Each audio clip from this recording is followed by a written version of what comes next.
علیکم ناظرین، میں ہوں آپ کا میزبان سنہرے لوگ میں سید عبدالباسط۔ آج ہماری ملاقات پاکستان کے معروف شاعر، ادیب، نقاد، صحافی، وہ پبلشر جناب شاعر علی شاعر سے ہوگی۔ السلام علیکم شاعر علی شاعر صاحب، کیسے مزاج ہیں؟ اللہ کا شکر ہے الحمدللہ۔ آپ نے قیمتی وقت نکالا، میں بہت شکر گزار ہوں آپ کا۔ جی بہت شکریہ۔ یہ بتائیے شاعر علی شاعر صاحب، آپ نے 20 جون 1966 میں ملتان میں پیدا ہوئے۔ جی تو ملتان میں کیا آپ کا پورا خاندان وہیں رہائش پذیر تھا؟ جی، میرے والد صاحب فیاض دہلوی 1947 میں ہجرت کر کے آئے تو ملتان ٹھہرے، تو وہیں میری پیدائش ہوئی 1966 میں۔ ماشاءاللہ۔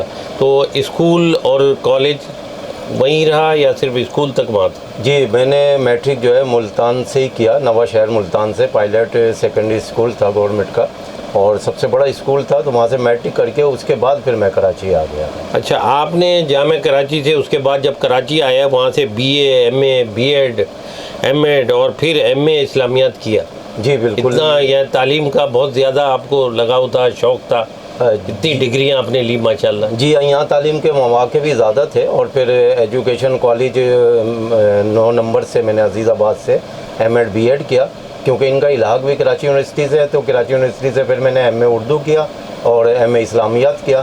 تو اس طرح میری تعلیم سے جو ہے میری شخصیت زیادہ نکھری ہے، تو اس کے لیے میں بہت خوش ہوں کہ اللہ تعالیٰ نے مجھے تعلیم کے زیور سے آراستہ کیا۔ اور یہ بھی آپ کی خوش نصیبی ہے کہ بہت کم شاعر اتنے ڈگری ہولڈر ہوتے ہیں جتنی آپ نے ماشاءاللہ۔ جی اللہ کا شکر ہے، جب میں نے MAd کے بعد BEd کے بعد MAd کیا تو اس میں گنتی کے چند لوگ تھے MAd جو کراچی میں تھے، لیکن اس کے باوجود میں نے کوشش کی کہ اسکول میں لیکچرار لگوں یا کالج میں لیکچرار لگوں، لیکن میرے نصیب میں وہ نہیں تھی، مجھے نوکری کچھ اور ملی، تو آج تک میں وہی کر رہا ہوں۔ پھر آپ نے افسانہ نگاری کی ایک مقالہ برائے MA اردو جی پھر کیا، وہ کیا خاص بات تھی؟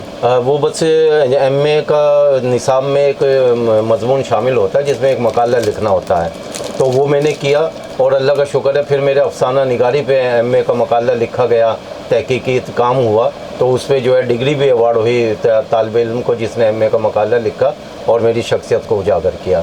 اچھا، ایک بڑی اہم بات ہے کہ شاعر علی شاعر صاحب پر جو مقالہ شفیق الرحمان آبادی میلیسی نے غیر رسمی مقالہ بھی لکھا، اس حوالے سے کچھ بتائیں گے ہمارے ناظرین؟ جی، پروفیسر شفیق الرحمان الہ آبادی اس وقت شعبہ اردو کے ہیڈ ہیں میلسی میں، تو انہوں نے ایک غیر رسمی سے مراد یہ ہے کہ ان کو کوئی ڈگری نہیں ملی، انہوں نے اپنے طور پہ جب میری خدمات دیکھی ادب کی تو میری شخصیت پہ ایک مقالہ لکھا اور اس کو غیر رسمی میں نے کہا، تو وہ اس مقالے نے ماشاءاللہ کافی نام پیدا کیا، انہوں نے بڑے اس کے چرچے کیے، تبصرے کرائے، تذکرے کرائے، اور وہ میری زندگی اور یقیناً یہ ایک زندگی کا اہم پہلو تھا، اور اس میں شہرت میں بھی آپ کا اضافہ ہوا۔ بالکل، میری شہرت کا گراف بہت بڑا، کیونکہ پورے پنجاب میں وہ مقالہ پھیلا اور انہوں نے اس کے بڑے تبصرے کرائے اس پہ۔ آپ کا تحقیقی مقالہ برائے اردو MPhil اردو سے کیا، جس میں ماریہ خیر دین، عبدالرزاق، شاہد عمران، نسیم اختر، اسسٹنٹ پروفیسر رانا محمد سلیمان خان شامل ہیں۔ جی، اس حوالے سے کچھ ہمارے ناظرین کو ہاں دیکھیں باسط صاحب، میں اس میں کوئی مبالغہ آرائی نہیں کر رہا، آج تک میری شخصیت پہ 9 MPhil کے مقالے ہو چکے ہیں۔ اچھا، اور کراچی میں شاید ہی کوئی اگر ایسی شخصیت ہے کہ جس پہ اتنے مقالے ہوئے، ورنہ میرے علم کے مطابق نہیں ہے، یہ اللہ تعالیٰ کا شکر ہے، اور یہ سارے مقالے کراچی کے علاوہ یعنی پنجاب یونیورسٹی سے، پنجاب کالجز سے ہوئے ہیں، جو میرے لیے اعزاز کی بات ہے۔ پھر آپ کے ایک اور اضافہ ہوا آپ کی عزت میں، آپ کی شہرت میں، جب آپ کے ناول نئی زندگی مقالہ برائے BS اردو جو فریال حسن کا تحقیقی تنقیدی جائزہ پیش کیا گیا، وہ بھی بہت تعریف کی، لوگوں نے بہت پسند کیا۔ جی، وہ نئی زندگی میرا ایک ایسا ناول ہے جو اسلامی ٹچ اس میں شامل ہے، اور اس کا جب انہوں نے MA کا BS اردو کا کورس کیا اور اس کے بعد اس میں مقالہ کیا تو ماشاءاللہ ان کو ڈگری ایوارڈ ہوئی گئی، لیکن مجھے یہ فائدہ ہوا کہ یہ ناول بکا بھی بہت میرا، اور اس پہ جو ہے اس کا سندھی ترجمہ جہانگیر عباسی صاحب کر رہے ہیں۔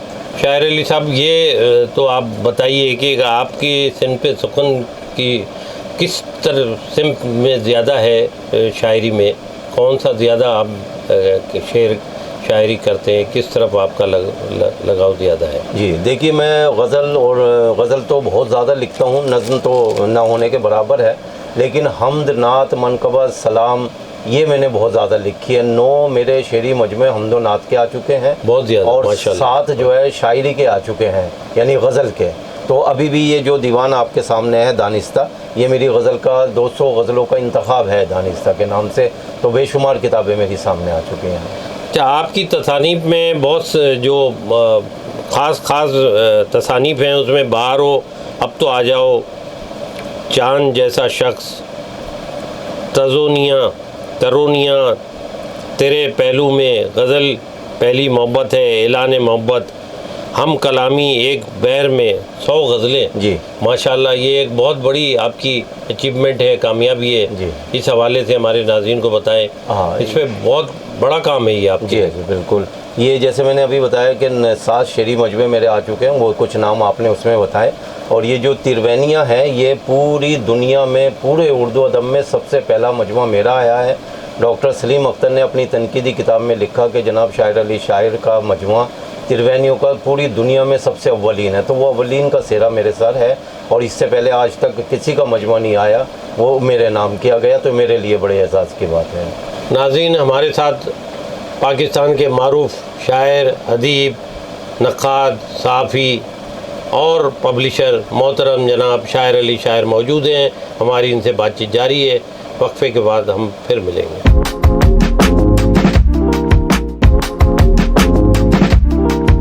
ناظرین, ہماری ملاقات پاکستان کے معروف شاعر, ادیب, نقاد, صحافی اور پبلشر محترم جناب شاعر علی شاعر سے بات چیت جاری ہے.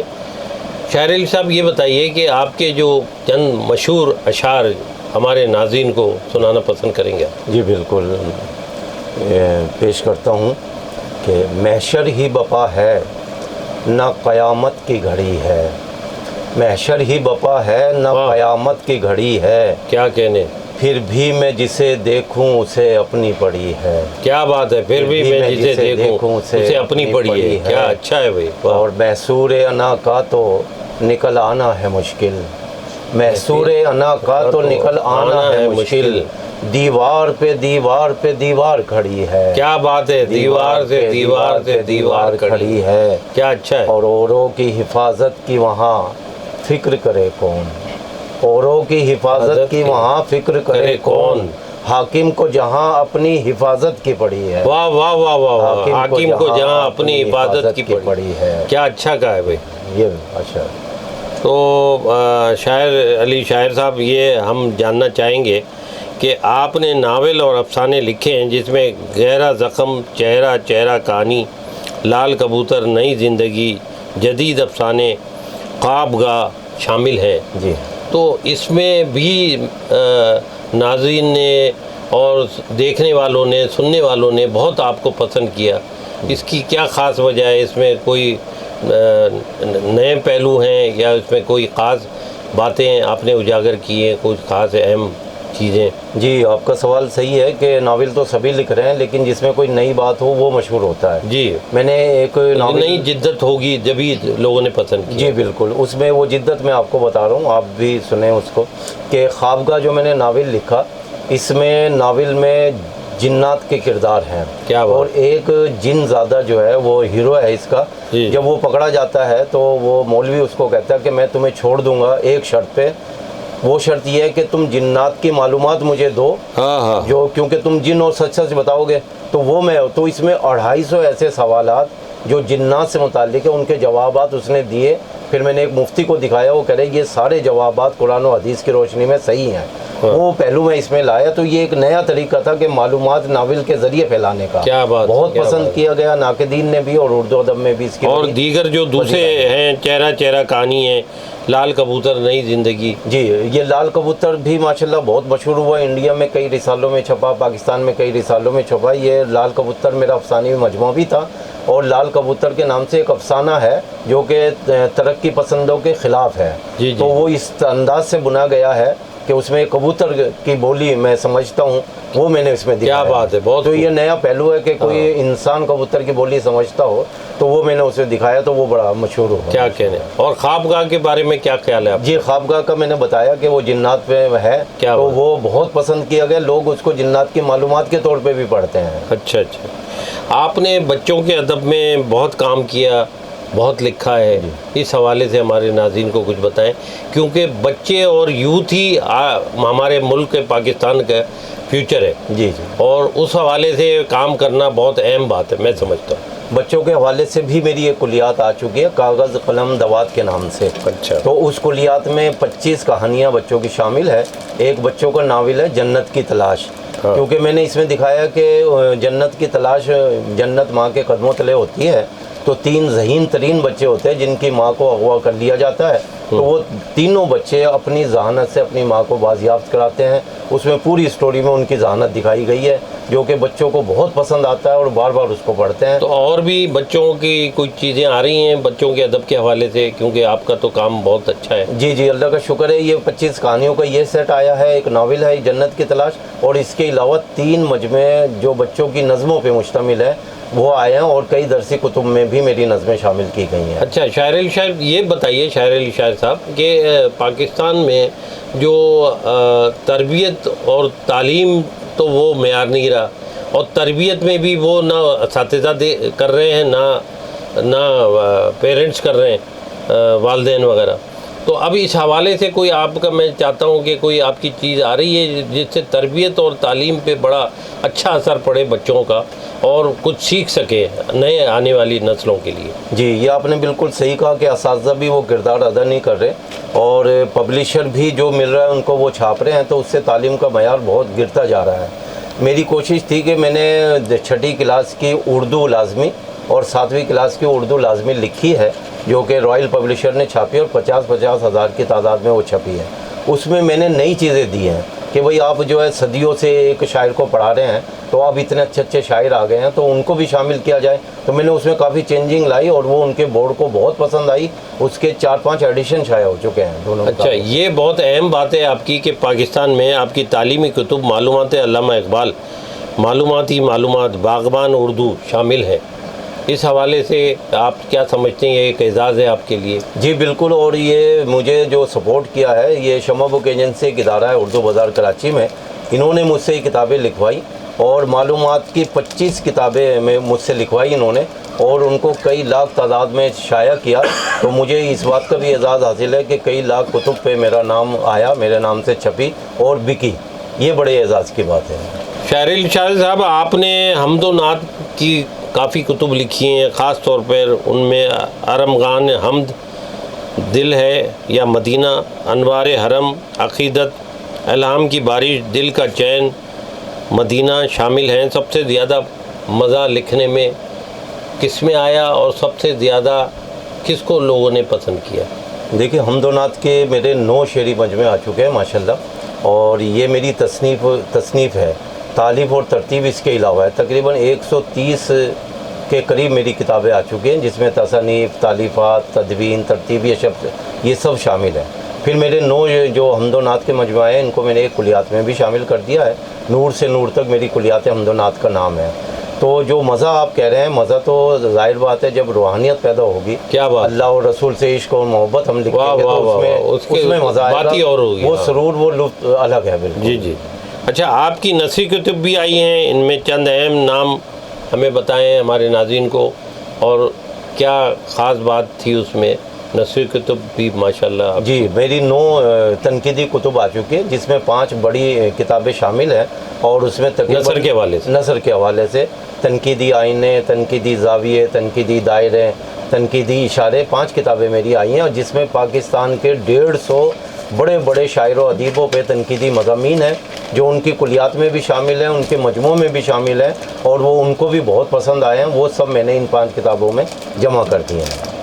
شاعر علی شاعر صاحب، آپ یہ بتائیے کہ آپ نے پاکستان میں بھی مشاعرے پڑھے، بین الاقوامی بھی مشاعرے پڑھے، تو آپ کیا سمجھتے ہیں کہ کہاں زیادہ پسند کیا گیا؟ کوئی یادگار مشاعرہ آپ کا؟ ہاں دیکھیے یہاں کراچی میں بہت زیادہ مشاعرے ہوتے ہیں،